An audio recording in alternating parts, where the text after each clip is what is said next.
guess Jenny was responsible for the sound effect, like the applause, machine in the background and the announcer voice, but it somehow didn't pan out tonight. Welcome everyone, and thank you for joining yet another premiere of Tales from the Bridge House. Today from the cozy environment of your living room, and it's the first time ever virtual. I hope you can all hear me loud and clear. If not, again, there's a volume button on your machine that you may have to push up a little bit.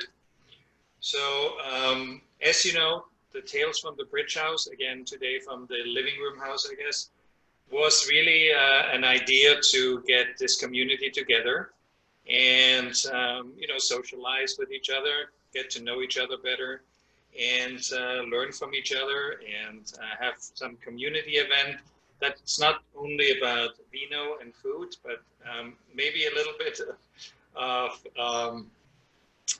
education and entertainment and games and fun. And so at the last event, if you had a chance to be there, we were entertained by Eric Blechner, who was talking about the American fashion industry, and Kiviette, his grand aunt, who was a famous fashion designer. So I hope you enjoyed that. Today might be a little bit more serious topic because we are talking about aging and everything you need to know about falling apart. I will make this as entertaining as possible for you. I think you will probably learn a few new things that you haven't known, and I will tell you a little bit about the science that we deal with on a daily basis as we understand the aging process and the autoimmune system. Some people say life is a disease with death as its only cure. That's sort of like the nihilist statement. And we are really talking sort of about three things today, or actually four things. I want to give you a little bit about the general background of how people understand aging.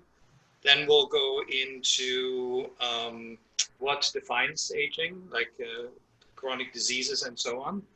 And then I will switch over to I think a more modern topic, an interesting topic, hopefully for you, which is called the microbiome.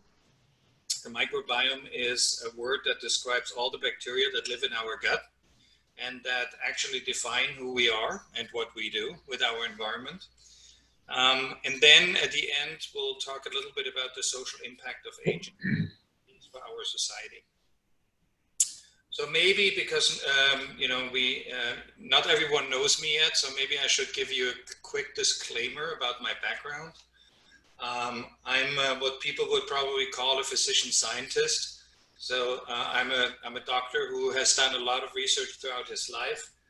I started during my med school, and at that time already, as a medical student, I studied these bacteria that live in some of our stomachs called H. pylori. I'm not sure if you ever heard about this, but this is a bacteria that causes ulcers in the stomach.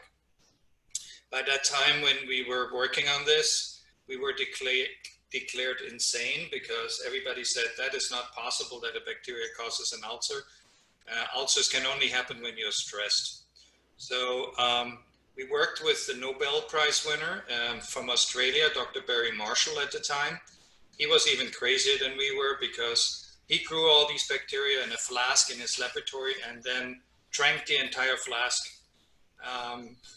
Then 2 days later, he scoped himself. So he stuck an endoscope down his throat and looked at his stomach and even took biopsies from his own stomach. And he proved that there was actually inflammation in his stomach. And again, we published these data together and everybody told us we are fools. And then about 3 or 4 years later, this was recognized as medical fact. And he got the Nobel Prize for medicine 2 years ago. By the way, he was a heavy drinker. So every time when we were done in the lab, we had to go out for a pint, as he called it. I always was on orange juice at the time, but he was always better than us in drinking. So that's how I started. Then I actually had to make a decision what I'm going to become when I grow up. And I had a lot of options to look at. One of them was internal medicine and geriatrics. Geriatrics is basically the science of aging. and taking care of older patients. And I sort of made a complete, a 360 if you want, and I decided, well, let me look at the other end of the spectrum, and I became a pediatrician instead. And as I was trained as a pediatrician, I became interested in autoimmune diseases. These are diseases that are based in the immune system and are essentially diseases where the body attacks itself. Okay, so we'll talk about this later when we go over the microbiome. So these are, again, most of us have inherited these diseases, so they happen at any time, and the immune system then starts fighting your own body. So I became kind of a specialist in these diseases and a rheumatologist. So we take care of these weird diseases that nobody kind of understands. And I did this for 25 years at the University of Southern California. And my wife, and I was stressed, and really stressed. And then we decided we should buy a house in the Capes. So 4 years ago, we bought 500 Capes Drive, and I've been here now since the end of February, beginning of March, and I enjoy every day. So I've been almost have become a permanent. But I also changed careers, and now I'm a scientific advisor for a large company that does research into chronic diseases, specifically as it pertains to the immune system. So that's sort of my quick bio. And so by no means I'm a geriatrics specialist. So that's the doctors that know about aging better than I do. But I probably know a little bit about the immune system and how it pertains to aging, so we can talk about that. So again, part one of this whole thing, and Jenny, you wanted to quickly explain the chat function and the raise hand function? Yeah, do I know how to do that? Somewhere on here. I see I don't get it on mine because I'm the host, so I guess we'll mute everybody. Let me mute all and then unmute. Yeah. Yes, and then we will unmute. Where'd you go? Unmute you. No? Okay. Unmute all, because I can't unmute Andreas. Okay, anyway, so if you have a question, there's 3 dots down at the bottom somewhere, and you click those and you select raise hand. And then your little hand will go up in the corner of your screen. Or you can just raise your hand and hold it up there and wave it around. And then we will acknowledge you and take your question. Yeah, so some of this material might be a little bit more complicated, and please feel free to interrupt me or clarify something if it's not entirely clear, or if you have a question about a particular topic. Tony's already got his hand up. Yes, Tony. No, I was just showing how to do it. No. I'm really geriatric today, so. I will as we go, ask the audience a few questions later on, and I'm interested what your input is. But again, let's start about sort of the basic definition of what happens to a person getting old. So what we call aging.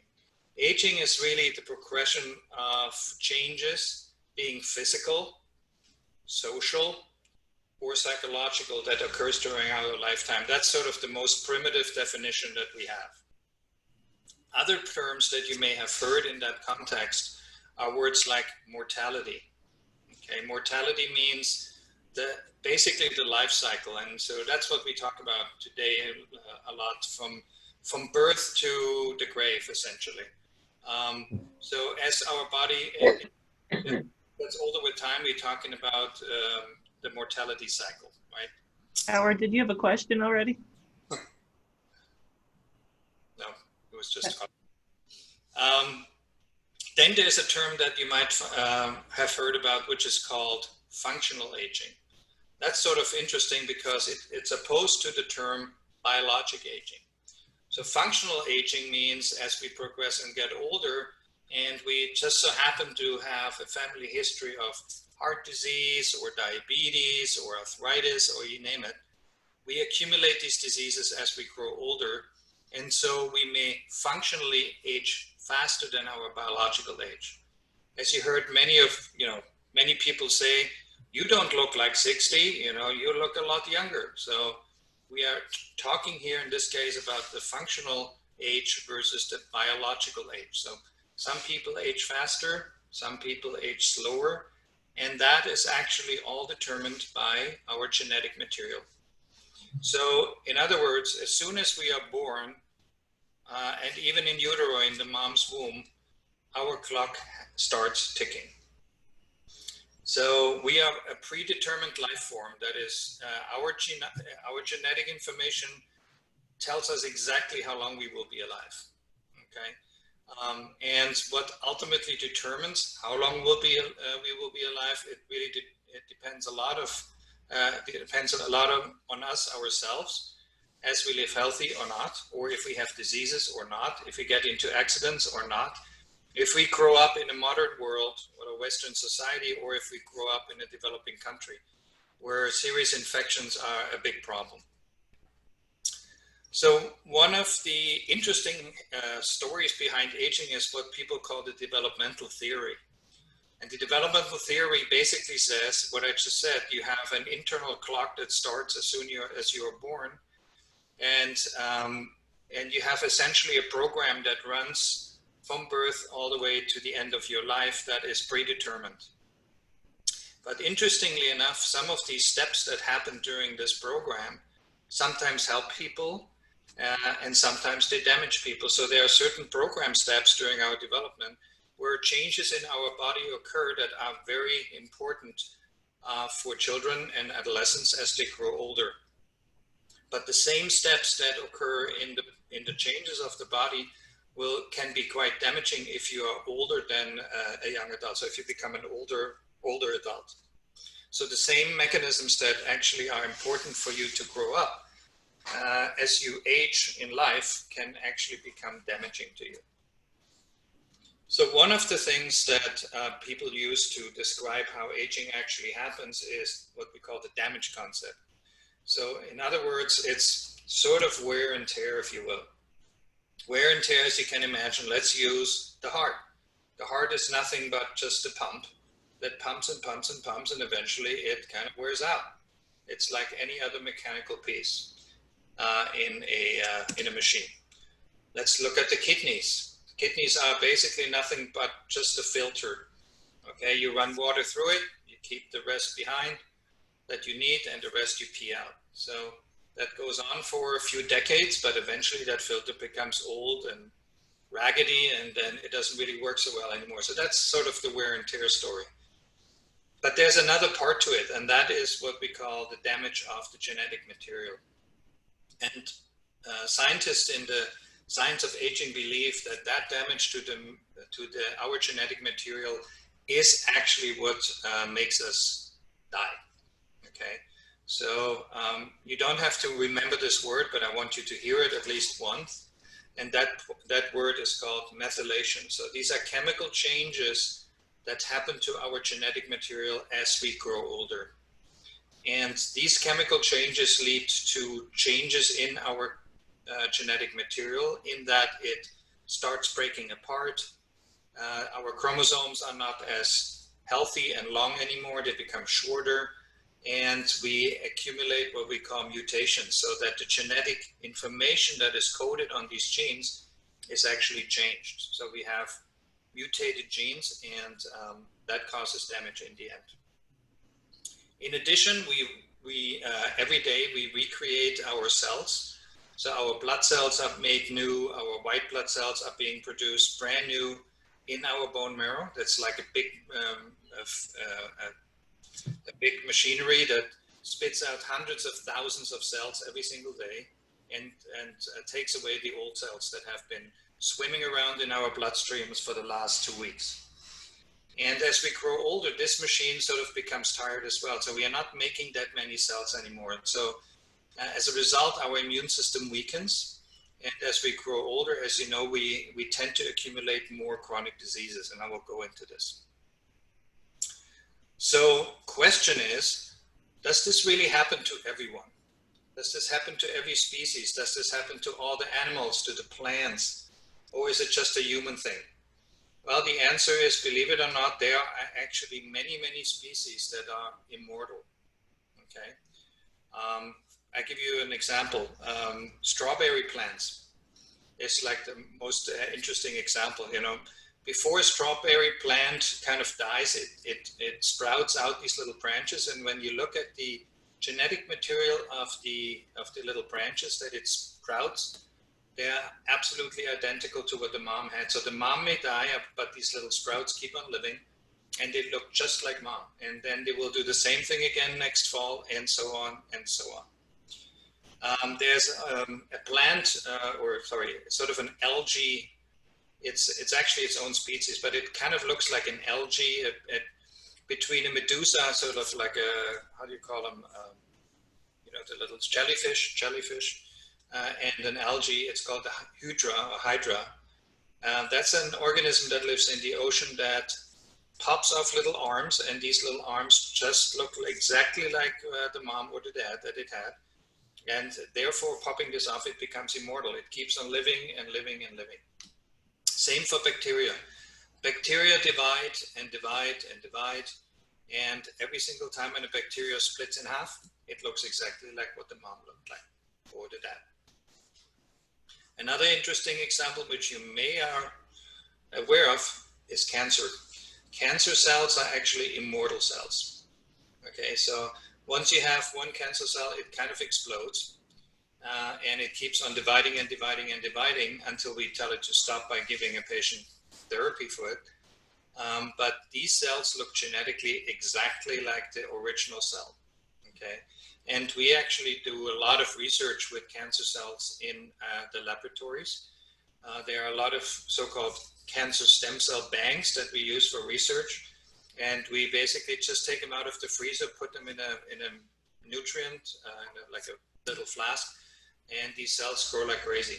Okay, and they all look the same, absolutely the same, which is really good, because if you do research, you don't want to have a human cell that is always constantly changing and looks weird after a while. You rather work with a cancer cell that always looks the same and gives you more reliable data. Okay, so that's sort of an intro for you of how we define it, and I guess a lot of you have probably already heard this, but just give you sort of the scientific background of it. Now, my question for you is, who can name me a couple of symptoms as we age? Does anybody have a symptom that they want to discuss that bothers them the most, or comes to mind when you talk about aging? Arthritis. Arthritis. Okay. Who said that? Mary. Mary. Okay. Arthritis. Let's give you some data first about arthritis. Okay. When we are talking about arthritis, we are typically talking about the wear and tear version of arthritis, which we call osteoarthritis, and not the autoimmune disease, rheumatoid arthritis. Okay, so one is like a more degenerative disease as we grow older, and the other one is an autoimmune disease that we'll talk about in a minute. At age 64, osteoarthritis is present in 53% of all the people. So more than half of the people 64 and older have osteoarthritis. Now, that doesn't mean that everybody's limping around and is in pain, because otherwise we as rheumatologists could never leave the office.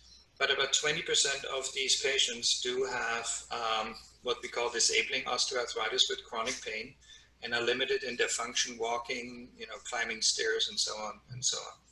So that's a very good example. Does anybody else have another example? CRS. What again? Can't remember shit. Oh, yes. Let's call this thing dementia, okay, to put it on the point. Wow. Very interesting. So any idea when dementia starts? What would you say? Menopause. Anybody else? Any guesses? Does it happen under stress and continue if it's not corrected? Yes, that is true. Well, would you be surprised if I tell you that it starts to happen when we are turning 21 years old? Obviously, it's not the 21st birthday, but after age 20, we are losing 10% of our brain cells every single year. Now, does that really matter if you have a few billion brain cells? Maybe not, but it starts as early as age 20 as we lose 10% of our brain mass. Now, we'll come to that, Tony. We'll come to that. And when you look at actual symptoms, when does this become really a symptom? Because obviously most of the 20-year-olds, even though you sometimes think they're really demented, they don't really have the symptoms that would lead to a diagnosis of dementia. About 20% of patients between the ages 75 and 85 have dementia, and 50% of all patients of all people at the age of 85 and older have dementia. So that's quite a staggering number, as you can imagine. And the impact that this has, we'll discuss in the section when we talk about what's the social impact of all of these conditions that come with aging. Does anybody else have a good idea? What else goes with aging? Menopause was mentioned, right? Very important. Any idea when menopause tends to start? Does anybody have a guess in years? 21. I was going to say 50. Yeah. 51. Yeah, so the age range actually is somewhere between 44 years and 58 years of age. So it's a wide span, but somewhere between ages 44 and 58 is when a pause sets in. Anybody else? Any symptoms that they want to discuss? Eyesight. Osteoporosis. Eyesight. Let's go with eyesight. That is a very important thing. And again, any idea when we start to lose our eyesight? Age 10. 40. Now, just to be clear here, again, what we are talking about is actually age-related loss of eyesight, okay? We call this presbyopia. I know it's a difficult word, but that's how we call it. So we are not talking about those people that are born with shortened eyeballs or elongated eyeballs. This is part of our genetic inheritance, so that we need to wear glasses. But the nature of losing our vision with age is actually based on the fact that our muscles that control the lens and make it round or less, more or less condensed, are actually becoming weaker. And that process starts at the age of 35 already. So by the age of 45 to 50, most people have some degree of age-related vision loss. Okay, and there are two reasons for this. Again, I told you the one is the muscle weakness in the eyeballs, and the other one is that the lens, which is sort of a really clear body. It's sort of like when you ever had a nice agate on the beach, a round one, and you tumble that, it becomes a really clear pearl, right? That's sort of how our lens looks. But as we age, the lens becomes increasingly milky. So that contributes also to not seeing very well. So that's about what we call presbyopia, old age vision loss. But I heard something else. What was the other point that was made before the presbyopia? I said Loss of memory. Yeah, well, that's part of the dementia story. Maybe He's already forgotten that we said that already. I said osteoporosis for women. Osteoporosis follows almost the same paradigm as as the osteoarthritis. Now, what's the difference between osteoarthritis and what people commonly call arthritis and osteoporosis? Osteoporosis is actually defined as the loss of calcium in the bone. So two things happen as we grow older. One, our bone, which is really a dense package of cells, becomes much less dense. It actually looks almost like a beehive. So it has big vacuoles, big holes in the middle. And the skeleton that forms our bone, which is calcium and phosphate, is actually decreasing simply because our gut doesn't absorb the calcium that well anymore, or excretes too much phosphate, or we are not outside in the sun enough, so we are not making a lot of active vitamin D in the skin. But again, over the age of 75, 2/3 of all, mainly female patients, do have osteoporosis. It happens in males as well. And as you know, one of the major reasons why people in older age actually get disabled is they tend to fall, and if they fall and they have osteoporosis, they are prone to injuries like hip fractures. And that makes this whole thing much more complicated because it's not easy to fix sort of a crumbly bone if you want to put like an artificial hip or an artificial knee into this. Anyone else? What is, nobody has mentioned anything about the major Sexual dysfunctions, reproductive functions. reproductive function. That is again based on hormonal changes, and these hormonal changes are starting very early. So way before menopause, we see that certain hormonal levels tend to drop. Others increase while some hormones decrease, and you ultimately end up with a disbalance, which then again has a major impact on many things like hair growth, bone growth, and cardiovascular health. Cardiovascular health, as I'm talking about it, the number one cause of death still in the, at least in the Western world. And that is based on what we call atherosclerosis, right? Atherosclerosis means that our blood vessels, that when we are born, they are sort of like rubber bands. They're very elastic, very smooth, and as we grow older, these rubber bands become much less rubbery. In fact, they become actually quite stiff, and they develop all kinds of, it's sort of like an old tube when you do your plumbing. And you dig out an old tube, you find a lot of deposits on the inside, you know, corrosion, if you will, corrosion of the arteries. And that ultimately leads to problems like heart attacks and strokes and other complications. Anybody else? Any ideas? Well, I sure am hopeful that you're going to talk about something that we get to look forward to. Oh, yes. Oh, yes. Oh, yes. I will. Okay, so very good. Very, very good. You all had great answers. And so I would like to move on to part two, which is probably the very latest what we do in science. A couple of statistics before I go into this. Anybody, any idea how many people die each day in the world, as far as we know? Does anybody have any idea? You mean before COVID? Yeah. And believe it or not, if you look at that statistics, COVID has probably not even, it's not even a blip on the radar screen, you know. 150,000 people a day.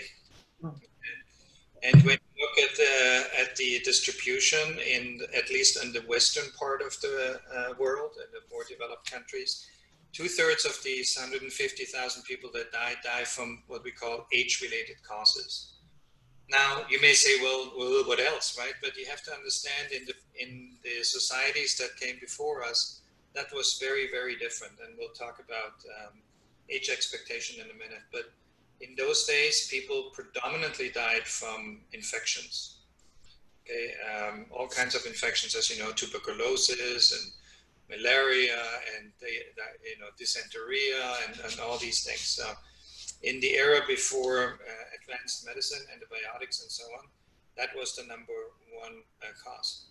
Again, today, chronic degenerative diseases, such as we talked about, like arthritis and cardiovascular diseases, are the main killer in the world. Darren came in. So Andreas, actually I am curious. So about 350 or 360,000 people are born every day. And if 150,000 are dying, at what point, I mean, because clearly we're living longer than we used to. So what impact does and maybe you'll talk about this later, but I'd be curious to know a little bit more about the science of longevity and what that means for the planet in total when we are clearly not dying at the rate that we're being born. And that is a key point, and I thought we keep this to the very end and discussed it at the very end. Okay. John Coney. If any of you has a Freddie Mercury or Queen CD collection, you should probably sooner or later pull out "Who Wants to Live Forever" by Freddie Mercury, right? But yes, Tony, it's a very important point, and we'll go into this in a minute. So let's talk about this thing called the microbiome that I mentioned, okay? Because scientists have for the last several hundred years now have really been thinking about how can we prevent aging, and how can we what can we do to either age slower, or what potion can we drink to not die, and so on and so on. And as you know, history is filled with all kinds of interesting examples of what people took. My favorite still was there was a famous neurologist in France in 1752, and he described one of the very critical forms of paralysis called the Brown-Séquard syndrome. But he also strongly believed that crushed dog testicles made in a potion would make people survive longer. So all kinds of interesting things.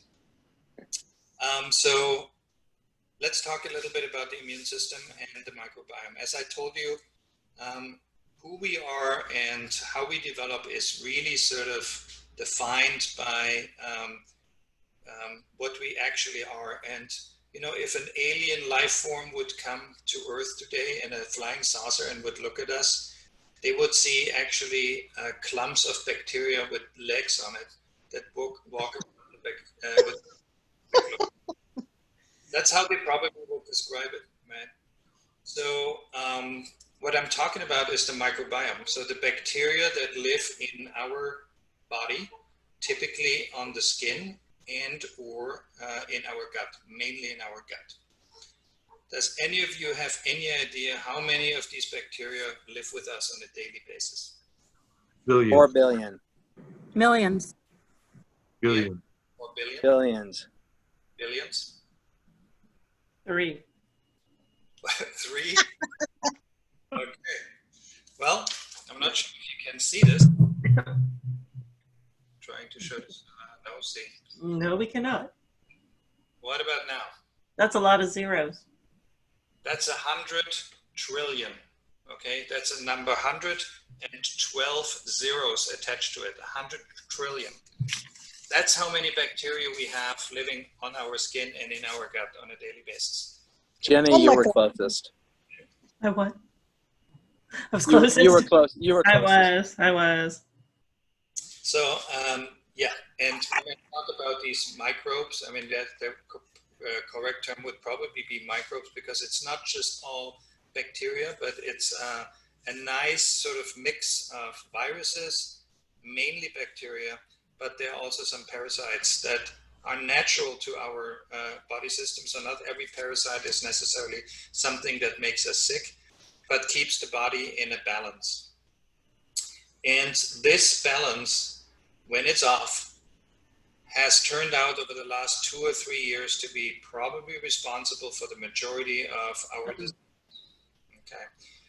At first, we always thought, okay, there's some genetic information in these chronic diseases, and ultimately, as we age, the genes just do their thing and we get sick. But it turns out that it's probably not so much the genes, but rather a disruption or a disturbance of these millions and trillions of bacteria and microbes that live in our body that causes these problems.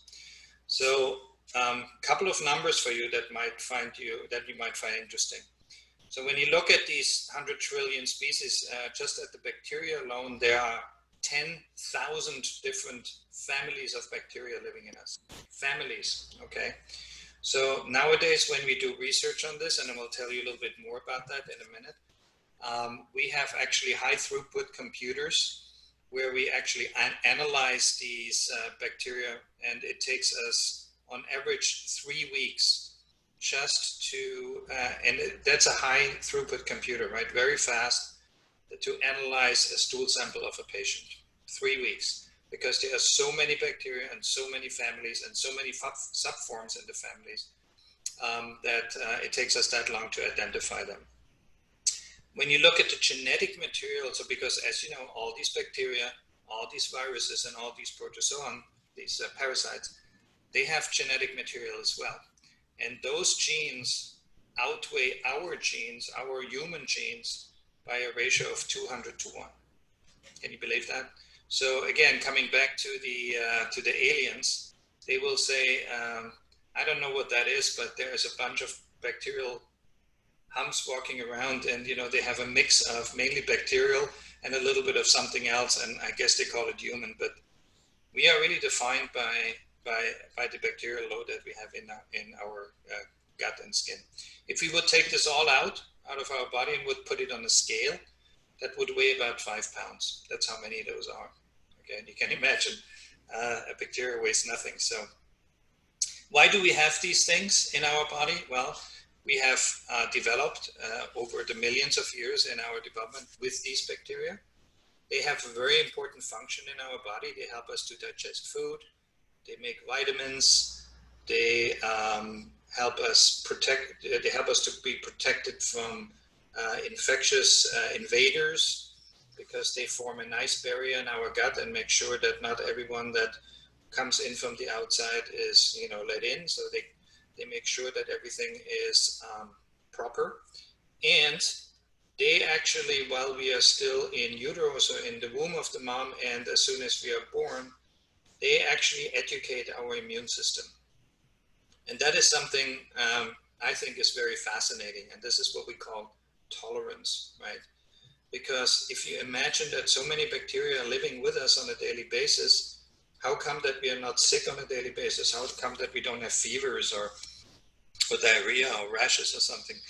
The answer to this is it's tolerance. We are tolerant to these bacteria that live with us because we have learned over millions of years to live with them. And they have taught our immune system to recognize what is a bad bacteria and what is a good bacteria. Okay, and that place where our immune system goes to school is actually what we call the thymus gland. I'm not sure if you ever heard about that, but as we are still young and children and babies, we have a big gland sitting behind our chest bones right there. It's called the thymus, and that's the school where all of our immune cells go to as we grow up. And in that school, the teachers tell those students, this is me, so that's a friend, and this is not me, and that's an enemy.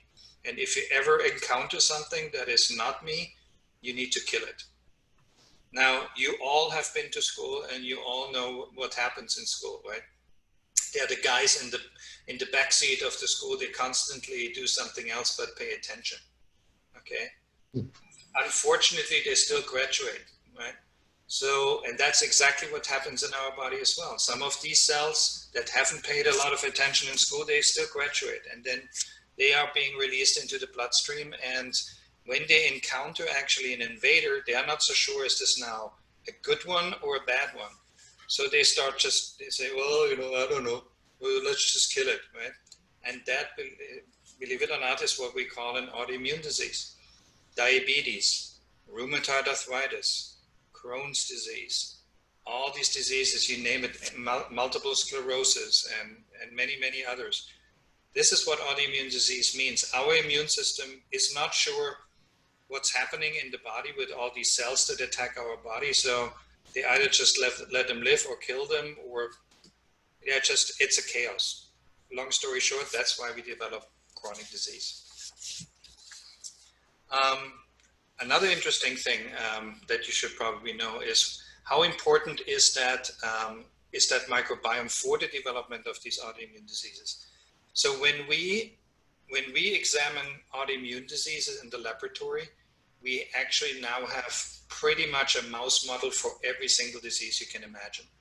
Okay, so let's say we want to study rheumatoid arthritis.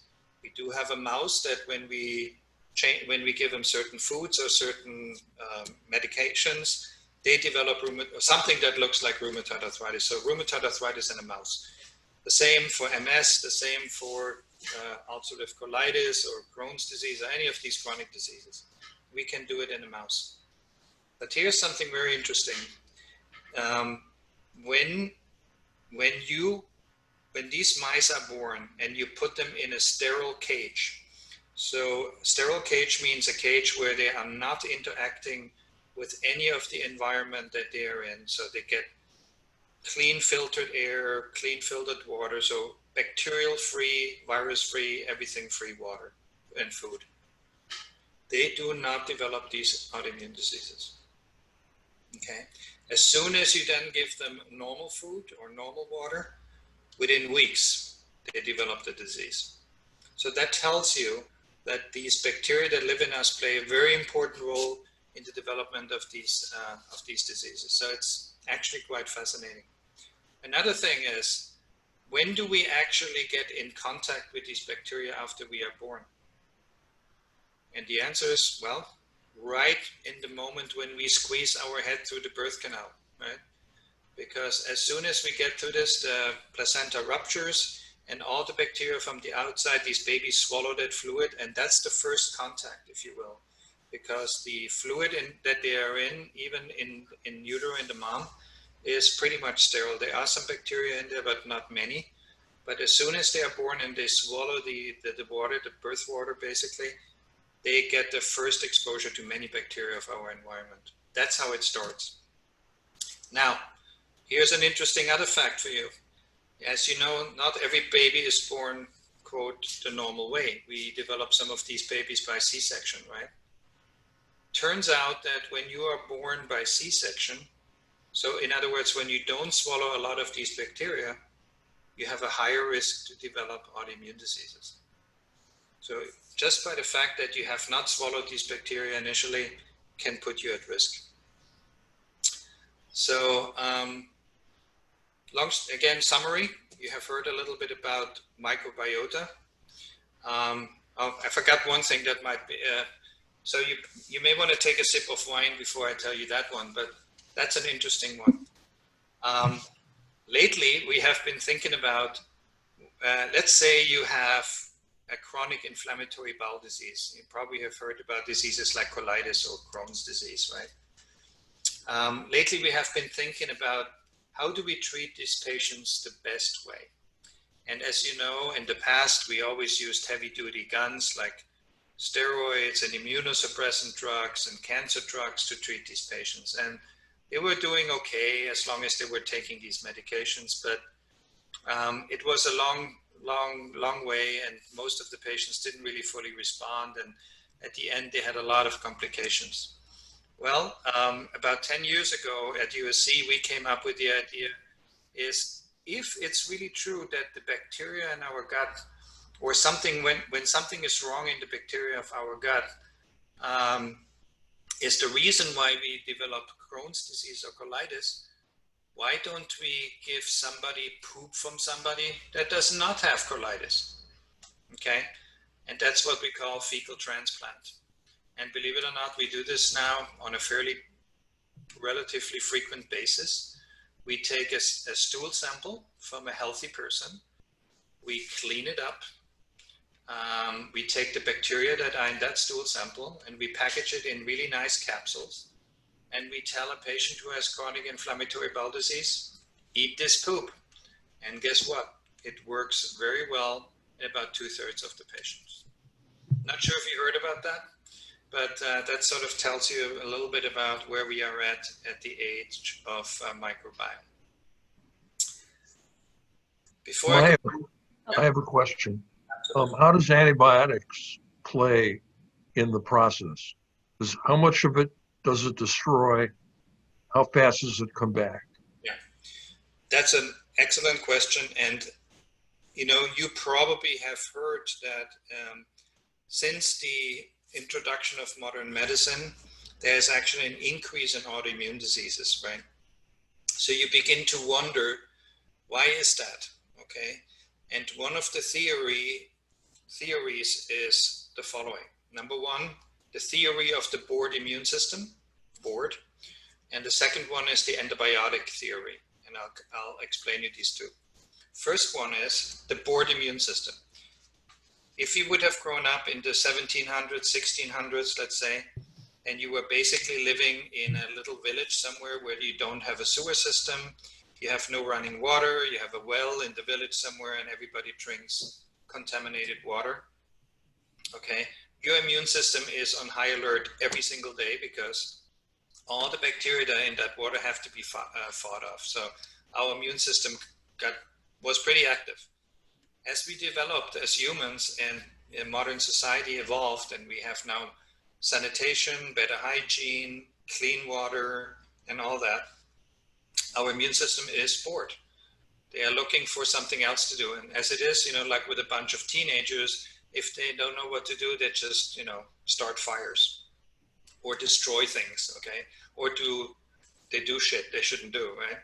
And that's exactly one of the theories why we developed it. But the other one, and that's what you just mentioned, is probably equally true and maybe even more important, and that is the overprescription of antibiotics and the overuse of antibiotics that is occurring on a daily basis. And we are not talking about penicillins anymore, right, which is sort of a simple antibiotic. We are talking about the use of broad spectrum antibiotics, which are often prescribed for viral infections like colds and flus that would never respond to an antibiotic in the first place, has led to a major disturbance of other bacteria that live with us in our gut, and has resulted in what some people call the leaky gut syndrome, or the fact that we have more and more autoimmune diseases simply based on the fact that the concert of all these bacteria that live in us is off, right? Because we killed it off on a massive scale with the use of antibiotics. Did that answer your question? So avoid antibiotics. Pardon me? Well, no, they have certainly their place. They are needed for patients who are in serious conditions, right? And they need to be used the appropriate way, as narrowly as possible.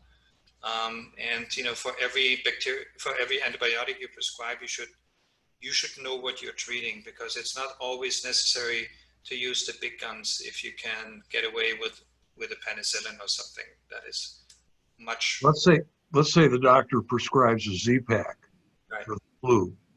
How much of your gut is wiped out when you take that? Yeah, that's a good question. For 5 days. I'm not sure if any research has been done on this. I mean, you can imagine if you live with 100 trillion bacteria in your gut, and you, let's say, destroy a few million, or even maybe a few 10 millions of bacteria on the grand scale, it doesn't make a big difference. But it's not so much that it's not that you just kill them off and you have less active bacteria. It is these bacteria are all in a harmony and in a balance, right? And if you disturb that harmony, then the whole system gets off. And we'll talk about probiotics and all that later when we talk a little bit about lifestyle changes, because as you know, a lot of people have been saying, well, if we take antibiotics, we should also take probiotics. So probiotics are basically freeze-dried or powder form bacteria that if we dissolve them in water or so, and we take them either during or after we take antibiotics, then we can restore some of the bacteria that we are losing. But that's unfortunately not the case, because we don't really know what we destroy. And when you look at the main brands of probiotics that are out there, they usually replace 4 or 5 strains out of 10,000 or 20,000? Let me quickly look this up again. 10,000.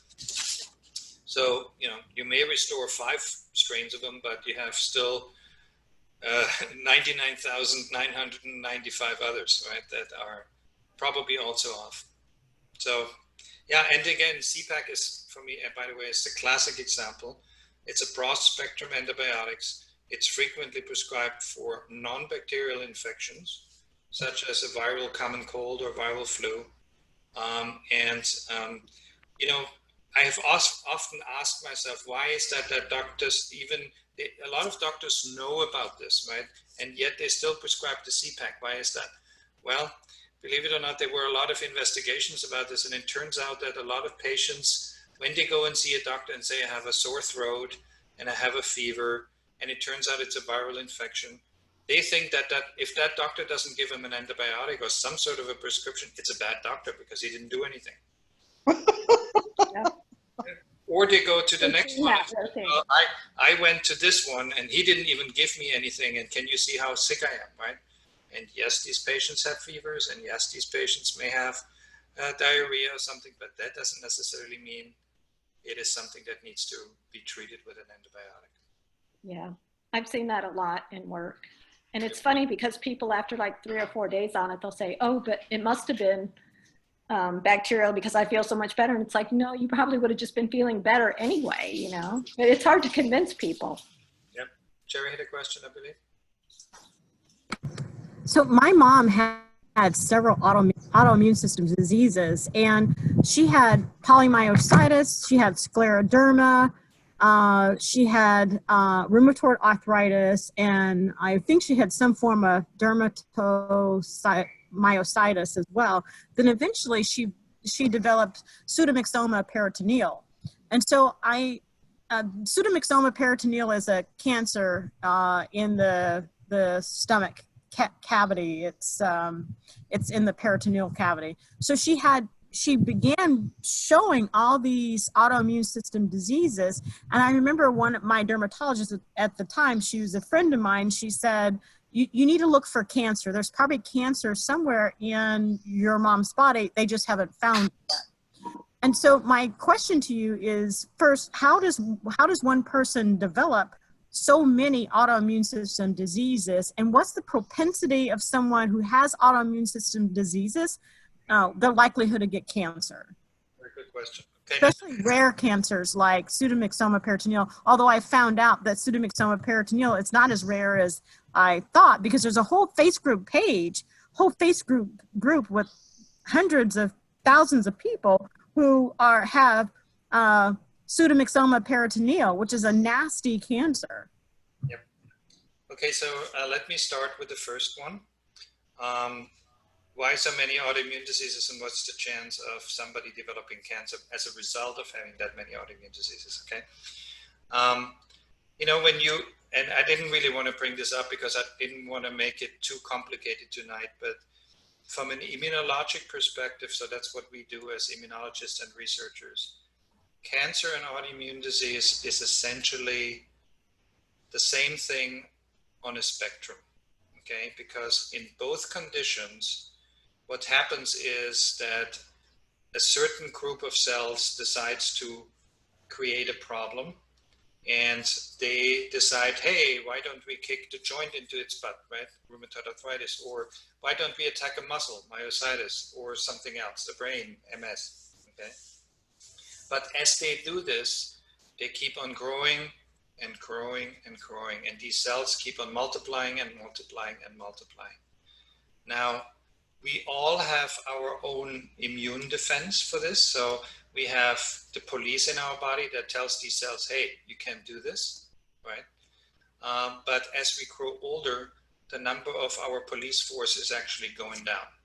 So we have less police policing our body. And so that's why these guys can create the problem. And you can imagine between multiplying 100 times or maybe 200 times, or the difference between multiplying 100 or 200 times and a cancer cell all of a sudden deciding, hey, I'm going to do big thing, and exploding 1,000,000 times is really just a gradual difference, right? And today in drug development, that's what I'm doing on a daily basis. I can tell you, most of the drugs that we use for cancer patients, any type of cancer, is ultimately used in autoimmune diseases as well. Now let's turn the whole thing around and look at this from a perspective of, what about somebody that has cancer? What does that have to do with autoimmunity? It is true that at a certain age, some autoimmune diseases should make you suspicious that the patient doesn't really have the autoimmune disease, but they indeed have cancer. And why is that? Well, sort of the same story. You know, if you have an exploding cancer cell in your body, it messes up your entire immune system, including the police force, right? And if you have less policing going on in your body, you have plenty of other cells going wild and causing other problems. So as a cancer patient or undetected cancer patient, it is true, your immune system is actually weakened. And because of the weakened immune system, you can develop other autoimmune diseases. They are often, by the way, slightly different than the actual autoimmune disease, so the ones that the other way around, right? They are sort of weird. They are sometimes not as bad or very strange in their symptoms. So, you know, we see those patients a lot, and it always makes you suspicious if that's really the underlying problem, or if a cancer is hiding somewhere. Does that answer that? I think it makes it challenging. So, you know, when I had being a non-medical professional and having someone tell me, hey, your mom likely has cancer somewhere in the body because of a research that this particular physician had done on dermatological kind of myositis, that what she found was that 25% of people who had that particular myositis typically developed cancer or had cancer. And so being able to talk to a physician without offending them in any way and say, I think there's cancer somewhere in this body, you know, and them dismissing you. And so it's interesting to hear you talk about that. I don't want to hog the conversation, but my mom took crazy notes about her condition every single day in terms of what her temperature was, her blood pressure, how much she weighed, what she ate for the day. And many times she was also having allergic reaction to foods at the same time. And so we were battling all of those things. And at the time that, you know, when she was first diagnosed with when she was finally diagnosed with the pseudomyxoma peritoneal, she was only given 2 months to live. What we did instead, because she didn't want chemo, is that we continued to use foods and supplements that were cancer, chemo preventative, or had chemo properties to help her with her cancer, which allowed her to live another 2.5 years instead of 2 years, I think, at the time. So I don't want to hog the discussion, but I could keep talking to you about that forever. Sure. I mean, you know, the typical patients with these type of conditions that you mentioned, like polymyositis or dermatomyositis, are typically younger women in their 30s and 40s, and they are they have this disease in a quite disabling way. So they have a lot of muscle pain and muscle weakness, rashes, fevers. But when you look at the older patients after age 65, when let's say a woman at age 65 develops this same kind of quote disease, it often doesn't look the same. You know, they are not that disabled. It is there. They have the muscle weakness. They do have the muscle pain, but it's usually not as severe, or it sort of looks different. Let's say it this way. And that always raises the suspicion that the underlying problem is probably not this autoimmune disease, but a cancer that's hiding somewhere. So just one more question. I promise I will shut up, at least for now. So are those autoimmune diseases turned on or off by nutrition or environment? What turned those things on in a person's body? Were they always there, or did they turn on because of stress or some environmental factors? What happened? Yeah, very good question.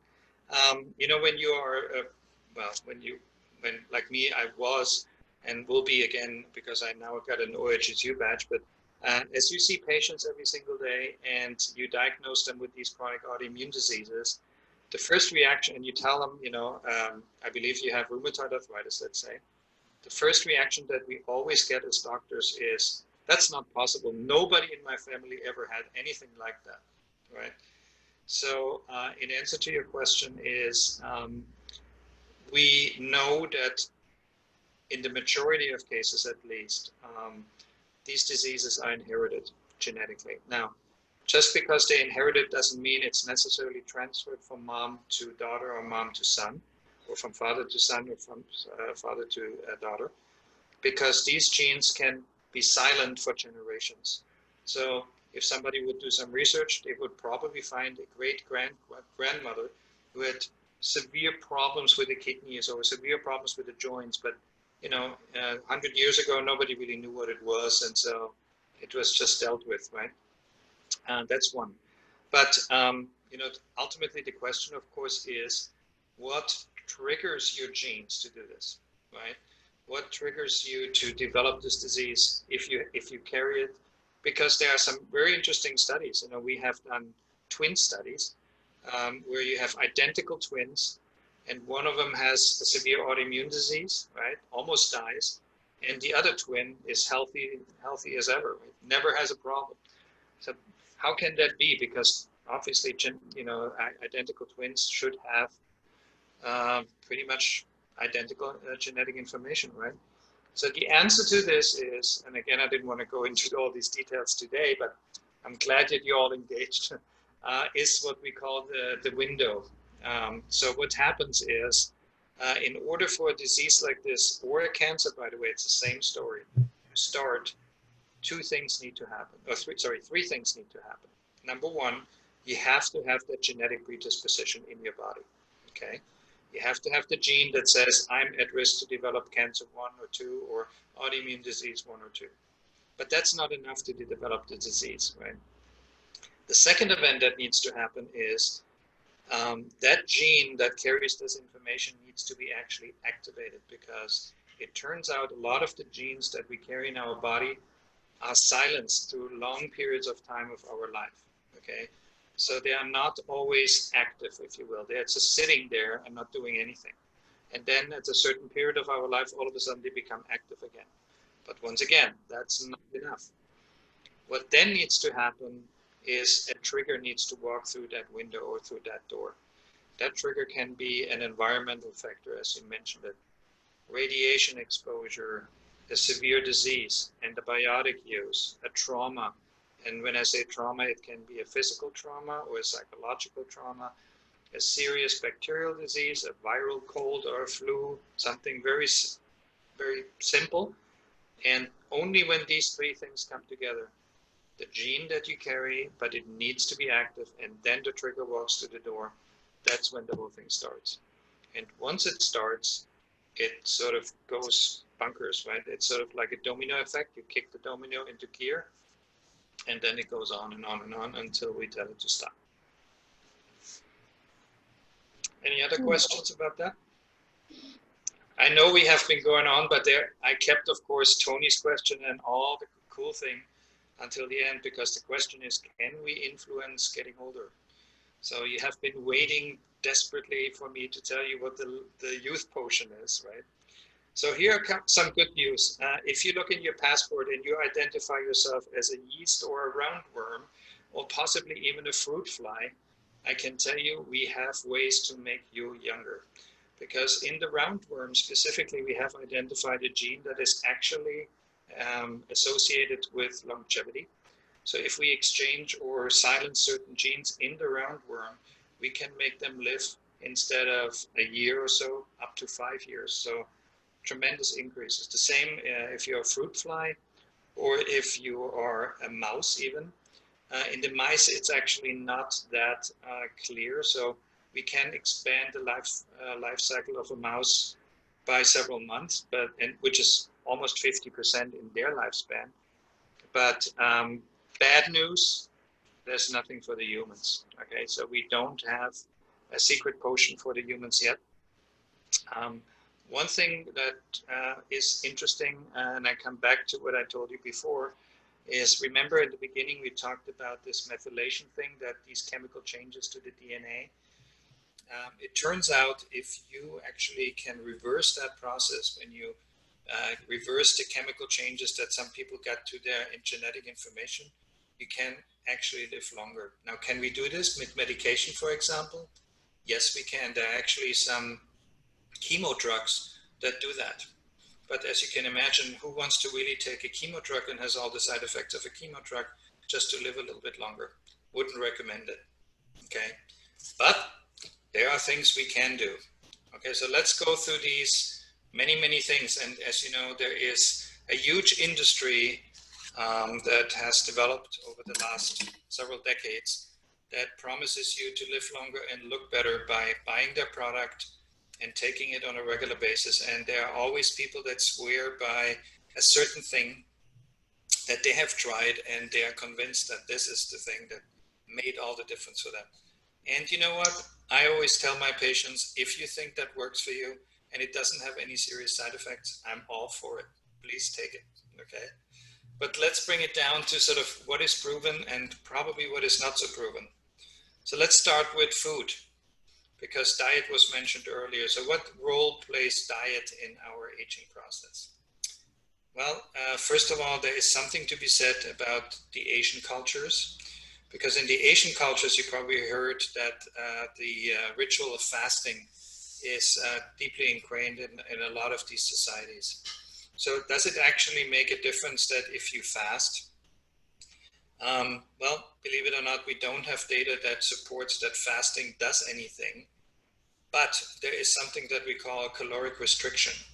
So between becoming malnourished, so not eating enough, and eating as much as we can to feel really great about ourselves, there's something in the middle, and that's what we call caloric restriction.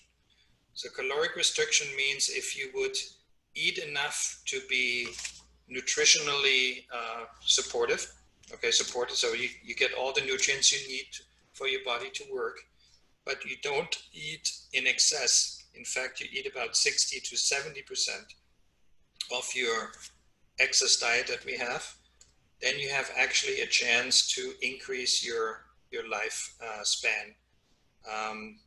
And because as a result of doing this, your body mass index decreases. And there are some studies that seem to suggest that people that grow older have a leaner body mass index than people that are obese. One of the other suggestions that I come across that comes up over and over again, and it's probably more substantiated, at least partially, is the Mediterranean diet. Mediterranean diet, as you know, is a diet that is consists of a higher consumption of vegetables, fruit, fish, and non-saturated fatty acids like olive oil, for example. So it turns out that people who have been growing up on a Mediterranean diet tend to have a longer lifespan than the high sugar, high fat diet that we usually consume more in the Western world. What about smoking? Smoking has a dramatic impact on aging. In fact, if you smoke, you cut your lifespan in significantly. And I'm not talking about your risk of developing lung cancer or anything like that, but simply based on the inhalation of the nicotine and the toxins that come with smoking. What about sleep? Very interesting story about sleep. Turns out if you sleep the right way, and I'll talk about this, your lifespan can actually increase. So what is the right amount of sleep? Well, it depends on the age, okay? But on average, rule of thumb, 6 to 7 hours each night of actual sleep is what's recommended. Turns out, and that's, I think, more fascinating than that, is if you sleep less than that, i.e. 5 hours or less per night, you double your risk of heart attack, cardiovascular disease. At the same time, if you sleep too much, so like more than 9 hours, you're also doubling your risk of death. Interestingly, not due to heart attacks or strokes, so other reasons. So if you sleep too much, it's bad. If you sleep too little, it's also bad. 7 hours is what you kind of need. What about Steve? Let's talk about Steve, the runner here, okay? I'm, again, always jealous when I see him run every single day. Steve, the runner. And I'm thinking to myself, he will live a really long life, okay? Because he runs every day. Okay. Jerry's going to kill him. But can we keep up with Steve is the question, right? Well, it turns out if we want to do something good for our body, we need to do exercise, right? We all probably have heard about this or know about this. But we don't necessarily have to run through the capes up and down the hill in order to accomplish this, okay? We have to do something like 3,500, what we call metabolic equivalent units, okay? So what are 3,500 metabolic equivalent units? Well, if you climb stairs up and down to the beach for 10 minutes every day, you got these 3,500. If you vacuum and race around your house for at least 15 minutes, you probably got those units. If you're out in the garden for at least 20 minutes and bend down and lift and shuffle and weed and so on, you have about these 3,500 units. Running, so Jerry, here's the message for Steve. He only really needs to run 20 minutes in order to get that done, okay? Of course, that may not prepare him for the marathon, but that's sort of what you need for achieving these 3,500 units. Or if He's you don't, running 15K tomorrow. yeah, there we go. Or if you just don't want to run and just want to walk or ride a bicycle, you need about 25 minutes on a daily basis to achieve these 3,500 metabolic equivalent units. Okay, so we don't necessarily all need to run. If we all stay fit and in shape and walk our dogs and up and down the stairs and down to the beach and so on, we should be good. There are a couple of other things that I find quite interesting and probably doesn't surprise you much, but chronic stress plays, of course, an important role in our life expectancy. Why is that? If we are chronically stressed, our brain is reacting by excreting stress hormones. Okay, that's usually cortisol, and higher levels of cortisol contribute to high blood pressures. They contribute to atherosclerosis, or the hardening of the blood vessels that I talked about.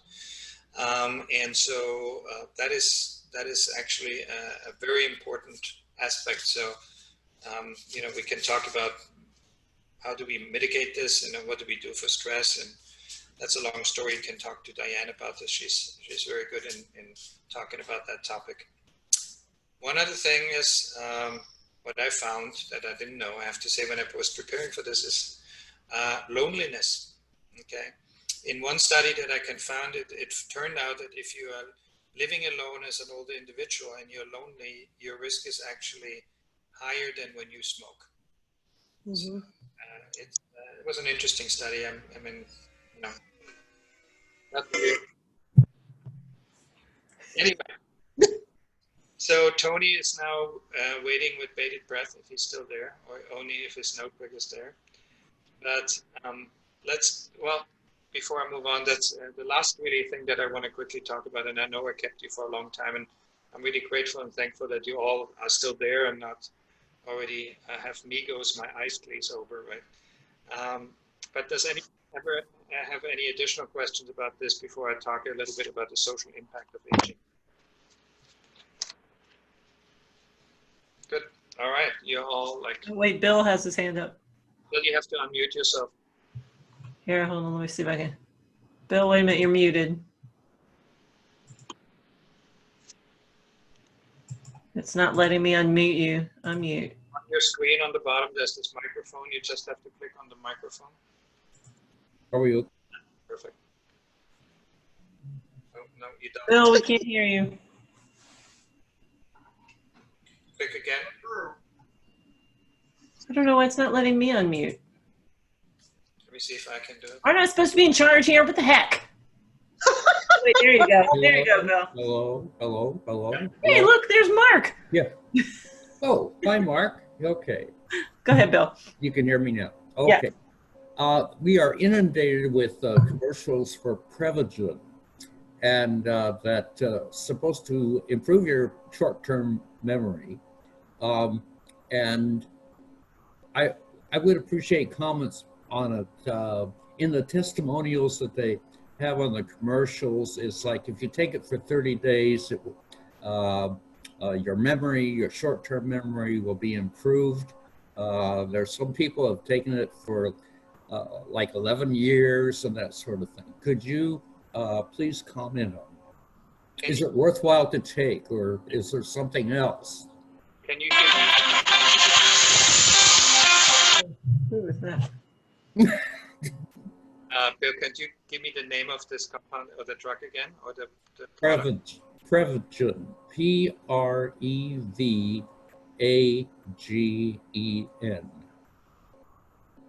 Prevagen. Prevagen. Let me quickly look this up. I'm not familiar with it. Hold on.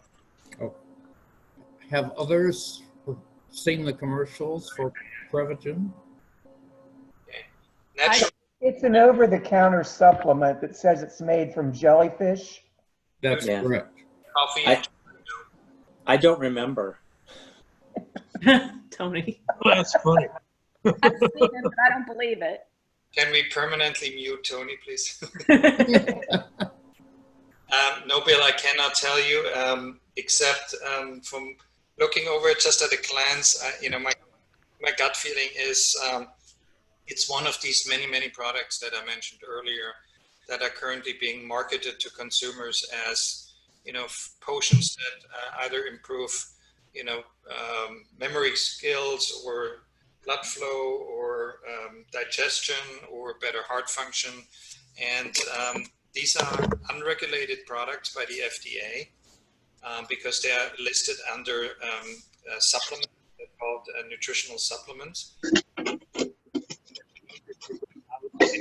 Marketplace, and you take it as a cherry extract. You can market and you can make any claim you want about this. Okay, you don't have to prove that this is actually the case because it's an unregulated market. So anybody can make any potion. We can actually go down to the beach and sell and collect little sand in little flasks and sell it on the internet. And we can claim, we the capers have been taking the sand for years, and that's why we all look so young and feeling good. And nobody will stop us to do that. Right? So that's, unfortunately, I'm always a little worried about, and I'm not saying that this stuff may have a beneficial effect. I'm saying that you know, people are often exploited by these companies by, you know, talking to buying these products with fake statistics or non-solid research behind them. So. Okay, thank you very much. Okay, social impact on aging. Oh, Mark has a question. Let me figure out how to unmute you. I got it. So first of all, this has been fascinating, and I had my camera off because I was eating dinner. So it was for everybody's benefit. What'd you have? Was it good? Chicken wings. It was great. But I'm fascinated by your comments about C-sections and poop pills and that whole concept of predisposition to autoimmune diseases, largely because our wonderful daughter is like, you know, 6 months pregnant, and she's going to have a C-section when the time is right. And so now you've just scared the bejesus out of me. Thank you very much. But it seems like if we understand that that is a mechanism, that they're not getting the baby's not getting exposure to that natural biome by passing through the birth canal, then why can't we give them the equivalent of a poop pill to be able to sort of populate their microbiome sooner rather than waiting until they mature? Good point. So let's clarify a couple of things, and I'll show you a little bit of the flaws of science in a way. So let's talk about the microbiome being imported into a human being, like a child, a baby. Ultimately, a baby that is born by C-section will develop a similar microbiome than a baby that is born by, you know, through the regular way. Okay. The statistics that quoted this association between autoimmune disease and the microbiome actually was coming from a statistic that looked at patients with established immune disease. Okay. So what that means is you cannot necessarily say that just because you are born by C-section that your risk of an autoimmune disease goes naturally up with that process. What we say here, and that was the conclusion of the paper. I kind of, you know, you have to see it the right way. What we are saying is, if you look at patients who do have an autoimmune disease, in retrospect, you ask them, which way were you born? A lot of them were a disproportionate amount of these patients were born by C-section that we usually see. But again, that does not mean just because you are born by C-section, you are at a higher risk of developing an autoimmune disease. Does that clarify that? No, that's very helpful. Thank you very much. Any other questions? Okay, social impact. So let me give you a couple of numbers because again, we are all getting older, as you heard Dr. Tony mention at the beginning. In fact, I have a couple of numbers for you. Currently, the life expectancy in 33 countries around the world, and this includes mainly the developed world, is age 80 years old. At the turn of the 20th century, so covering the time frame between 1900 and 1999. That same number was 50 years old. Okay, so can you imagine how? Sorry, 19th century, not 20th century. 20th century, yeah.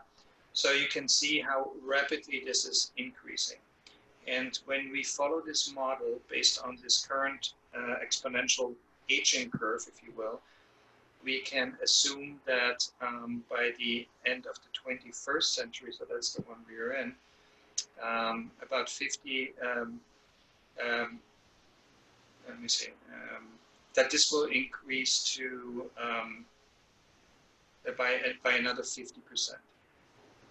So again, we have currently about 80 years as a total life expectancy. So we predict that the life expectancy at the end of this century will somewhere be in the early 90s, somewhere like that. So the oldest person that ever lived on planet Earth, as far as we know, and it's always tricky to find these people and make sure that their birth records are really correct, because as you know, at the time, or in the 19th century, that was not necessarily always the case. It was a French woman by the name of Jeanne Calment. She died at the age of 122. And that made her the oldest human being that ever lived on planet Earth, as far as we know from records. When you look at the biology of things, you know, we believe that our genetic potential to grow old is on average up to the age of 115. So in other words, our developmental cycle hasn't even maxed out yet. So we could, genetically and functionally, we could all theoretically become 115 years of age. After that, somehow, and obviously this is due to the fact that very few individuals even live that long, the curve flattens. So again, you can expect that more and more people die as they grow older. But interestingly enough, once you reach 115 years of age, and you have the chance of living longer, and again, very few people in the world actually do that, but it's not that as they grow older with every single year, their risk of death goes up and up and up. In fact, it stays almost the same, which is really sort of an interesting fact that nobody can really explain at this point. What does it cost us in the United States to take care of the elderly, and what does the healthcare system have to carry? Well, the cost of the older generation is about $63 billion per year. Currently, over 11% of the world's population is older than 60.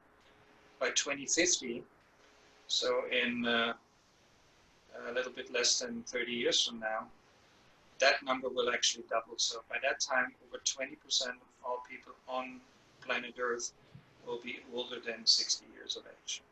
So that has an enormous impact, obviously, on our healthcare systems, on our society as a whole, on our model of productivity, the way we expect members of the societies to behave and or contribute to the productivity of the society. In other words, you will see older workers, and you will have to work longer. According to the statistics of the Labor Bureau in the United States, 25% of the workers in the United States were older than 55 years. So early retirement will probably not be an option as the society ages, unless we find ways to account for the on one hand, fairly drastically sinking birth rates, especially in the developing world. You know, I always quote Italy.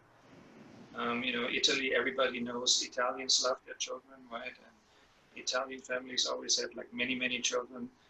The birth rate in Italy is one of them among the lowest in the European Union, and it's about 0.6. So a couple has about half a child, if you will, right? Couple to produce one child. So again, we are looking at aging society. We are looking at sinking birth rates. We are looking at a smaller amount of young people that will be able to support rapidly growing aging population. And because of, I think, the norms that we have in our society, so far we have been able to balancing this. For example, a study in Canada looked at daughters that took care of their moms, okay? And when they sort of estimated how much money would these daughters, well, how much money would have costed society if these daughters, or sons, of course, would have not been able to take care of the elderly parent. The number was staggering, $75 million just in that single country. That would have been on society's shoulders if these family members, and I think it's actually probably an underestimate, but that was that number. So this was it for me today. I mean, this is a long discussion. You know, this the Tales from the Bridge House was meant as a social event. I wanted to give you some things to think about and talk about, and you know, that this social impact is interesting. It's, for me, it's like adding days to life rather than life to days. But you know, you may have your own opinions about that. And with that, thanks so much for all staying on, listening in. And I promise you that the next Tales from the Bridge House will be a lot more entertaining. It's actually gonna be the Moth Night. Moth Night. Do a little bit of This was very, very interesting, and I think we owe you a big round of applause. Yes, thank you. Yes, thank you. That was a big thumbs up. That was awesome. Great. Very good. It was awesome. Thank you. It was Thank you. So let me introduce you to the next session, and I hope you're all going to be there again. And if by the way, does anybody know how big Corona is? How big what? How big Corona is, the virus? Yeah. So again, a piece No, of what is it? our genetic information that we carry on one gene, right? One piece is on average about 32,000 base pairs. So 32,000 different genes. Or sorry, genetic pieces of a gene. Corona is 17 base pairs.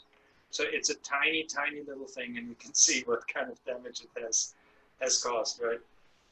But again, looking ahead for Moth Night, let me tell you a little bit about Moth Night. Moth is an event. I'm not sure if you have been familiar with it. It's a national event, and I just brought it to the Capes, right? So what is the Moth about? The Moth is a storytelling night where we have volunteers that would like to tell a story to an audience. The story should be no longer than 8 minutes. And it should be a story that is a personal experience or something funny that happened to you, or so it should be more or less based in real life. You know, I'm always saying I'm allowing some artistic alterations to the theme, but it should be more or less a true story. There will be an audience, and certain members of the audience will be appointed as jurors, and then we will have 3, or depending on how many people we get together for that Moth Night, 3 or 4 people that will tell an 8-minute story, and you as the jury will then decide which of the stories is the best story you heard that night. And the winner will get a prize, and Jenny and I will still have to decide. Oh, there's a prize? Oh, yeah, there's Oh man, wait a minute. I gotta rethink my story. Probably a plastic wine glass. Empty. That could be useful. So how many people have signed up for Moth? That would be 0. No, that's not true. You volunteered already. So I didn't volunteer. Wait a minute. Let's not get that wrong. I volunteered, Jenny, so that makes 1. And More accurate. I volunteered myself, so that's 2. So we still need a third, at least one more person that would volunteer for that. 8 minutes, interesting story of your life or something funny. I don't think my story is going to be 8 minutes. It's going to be about 90 seconds. It better be good then. At least it's true. Talk to your friends about it, and we will be back with Moth Night in about 4 weeks from now. Oh, 4 weeks. Does Moth Night have a theme? We're not going to do a theme because, you know, we are not in a huge audience. If there would be a huge audience, I would agree it would be nice, right? But because we are a small audience, I think we should just, everybody can pick their own theme. Gee, I hate to ask because it'd be admitting that I haven't read every one of Jenny's emails cover to cover, but when is this? Weeks from now. A week from tonight. Okay. No, it'll be in the third Thursday in August. I'll send out an email about it that you won't read. I'll have to fix that filter that I've got for you. I will specifically mention you in my next one, though. Okay. Wonderful. A great She email. will do that. She did that to Steve. And guess who I didn't get an email from today? He was laughing about it at dinner. Because I know for sure he would have been the first one to hit reply, and he would have been like, "Oh, a Toys R Us card with $4,000 on it." Yeah, no. Hey, good luck to Steve tomorrow at the 5K or 15K. Oh, he's just running in the neighborhood. Too many Yeah, you're just going to see him over and over again running in the neighborhood. Trip him. Yeah, but I will say, if you ever find a diamond ring that's just a little bit less than a carat somewhere in the neighborhood, it's mine. Okay. Dog ate it and pooped it out. We've never. Oh no! Oh no! That's hilarious. The question is, what's the impact on the microbiome on this one? Yeah, I was gonna say that's the second time we've talked about eating something tonight and pooping it out. Oh yay! There's your theme. Right? Everybody poops. I love that book. That's so It's a very sweet book. I know. Jenny's got a magical wine glass. She empties it and it keeps refilling filling. down. How does that Like happen? those birthday candles that you can't blow out. Got the same glass. I'd like to see the bottle. I think it's probably a spigot, right? Apothic. Which Apothic? Yeah, it's just regular Apothic. It's cheap tonight. This was so much fun. It was fun. Andreas, thank you so much. So what have we all learned tonight? Has anybody learned anything that they didn't know before? Yeah. Yeah, eating poop. Yeah. I actually heard about that. And oddly enough, just if you know how Facebook, your memories come up like every day of what you did on certain years on the same date. Just this week, several years ago, I posted something about how that was a thing, and I had never known it was a thing before. The fecal matter transfer or whatever. Yeah, I'm like, oh, that's a thing. Well, dogs do it. Well, evidently Mark Zuckerberg knows that dementia starts in the 30s because that's why we have Facebook to remind us of what we forgot from last year. Thank God, because some of this stuff I look back on and I'm like, I don't remember ever posting that. But okay. Ever. And I've learned that I'm going to die real soon because I don't sleep properly. Well, me too, because I sleep too much sometimes. But before that, there's wine. Well, and that doesn't help. That keeps me awake. 12 anyway. Not me. Thank you very much. I'm going Yeah. to say goodbye. Thank you. Okay. Yeah. Thanks to Bye. everybody. Hey, by the way, has anybody seen the comet? No. Yes. Did you see it? It's Some supposed to did. be visible Some in the northwestern horizon. Right. What, the comet? Uh-huh. Oh, we saw it 2 nights ago. Okay. Last night we couldn't see it because it was too cloudy. The marine layer came in a little too far. Tonight's looking good so far, though. You said northwestern. I think it's northeastern. No, in the evening it's to the west. Because from my deck, I was out on the deck and I looked over, and if I looked over like in the sky above Promontory or like above the row where like Eric's townhouse is on Capes Drive, up above there, I could see it there. But then What time? What time? Go ahead. What time of night? After 10, like when it starts to get dark. Oh, Maya. Hi, Maya. But when Oh, Tony Merritt took some really great pictures, and I have one that I'm going to use in my next newsletter. He told me I could. He went down on the beach the night before last at around 11 o'clock, and he's got these great pictures of the comet coming down over Oceanside. So you see like Oceanside and all the houses and the hillside all lit up with the comet coming down. They're awesome, awesome pictures. Cool. Yeah, put that in. But don't pass the picture on. No. Yeah. Nobody. But yeah. Okay. Bye. Thanks again. Bye. Bye-bye, everybody. Bye. Thank you. Bye. Bye-bye. Thank you. Thanks, This Andreas. is fun. This is like having people over.